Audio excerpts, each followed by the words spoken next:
¿Cómo les pareció la experiencia con caminantes a través del día, a lo largo del día?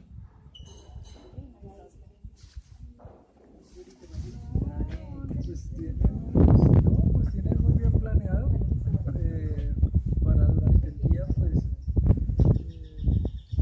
visitar el lugar. Nos gustó bastante el paseo por la laguna hacia la isla, bastante ilustrativos, conocen bien la historia de los sitios. eh, También tienen otras actividades, ¿no? Son bastante recreativas y pues creo que es un sitio para volver, para volver y a la hora de la verdad pues me pareció que no está tan lejos de Bogotá, ¿sí? Y pues esperamos que la vuelta también sea así.